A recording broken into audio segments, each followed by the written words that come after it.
you've got the firebox there, which is your stairs, and your ash pan at the bottom.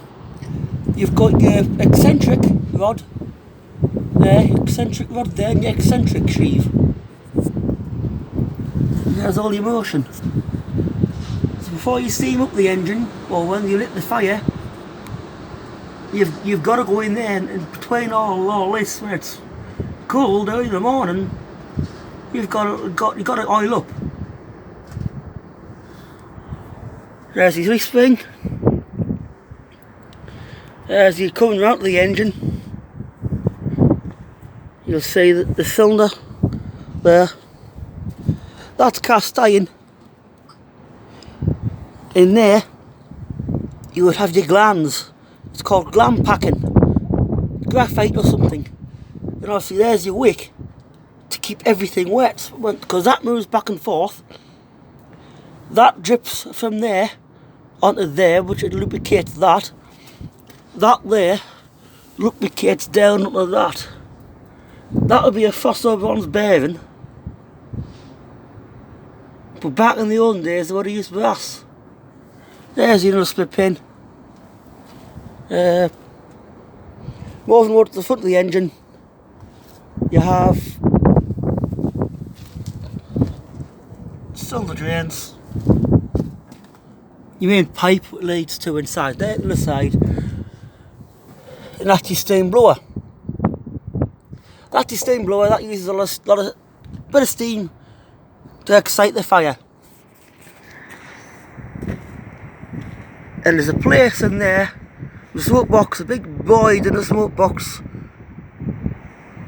And what that does, it excites, it's a venturi in there that leads to there. As I'm moving around the back of the engine,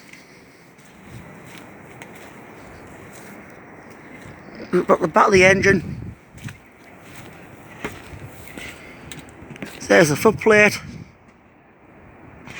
And as a driver, the driver's only in charge of where he goes. The fireman, believe it or not, the fireman's in charge of the fire, the water, and shunting on the engine and keeping an eye on the thing. As I'm moving around the engine, they'll have the buffer beam and the running plate going down.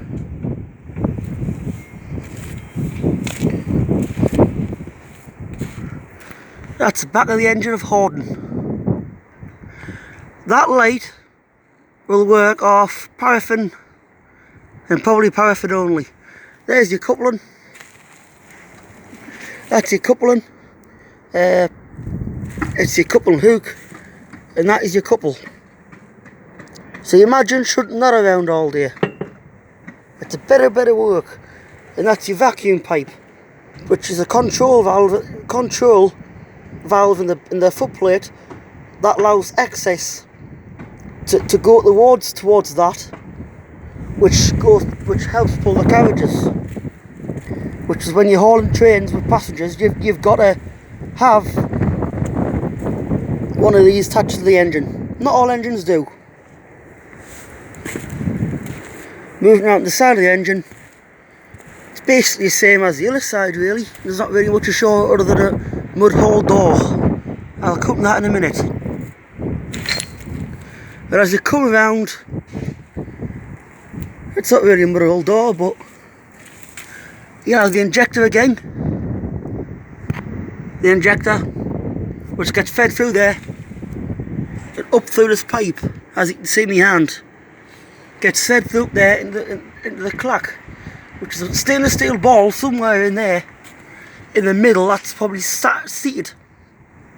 It stops any of the water from the boiler, which works against boiler pressure when the boiler's in steam. That is your lagging.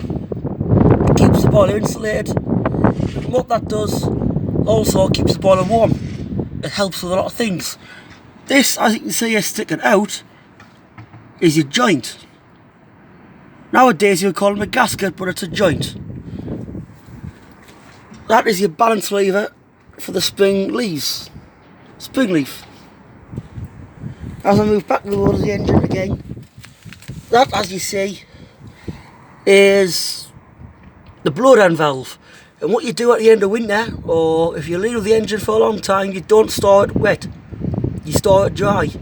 And what that does, it stops any rust or sediment or anything scaling up into the engine, and it stops everything from seizing up.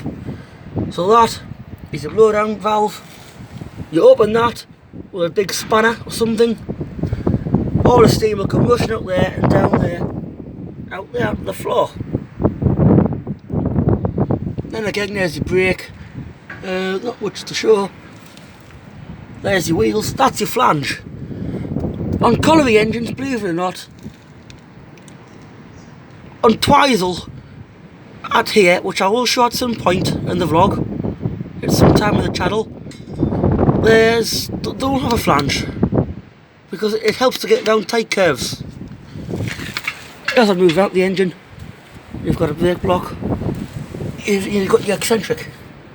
Not your eccentric, but it's like a sheath that helps the engine move forward and back.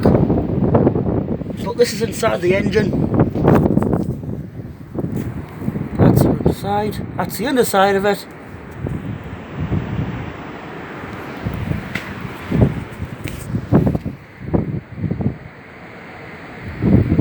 As you can see, this would have been hit and hammered back in the original days of, like all these would have been manufactured by itself. Moving around front of the engine again, you got your balance pipe. Down there is your balance pipe. So when you fill up the tanks, it doesn't fill up one side, it fills up evenly. And also you must have a mechanical water pump, because there's your mechanical water pump just down there, which feeds water into the boiler, which is driven by a mechanical sheave or something. Back down to the front of the engine, and you've got your vacuum hose on the carriage and coupled up. When you couple it up, you're meant to leave half on there, which on this one it is half. You're not meant to take up all the slack, it's meant to be like that. There's the hook, there's the vacuum again, there's the smoke box, a better view on the other side.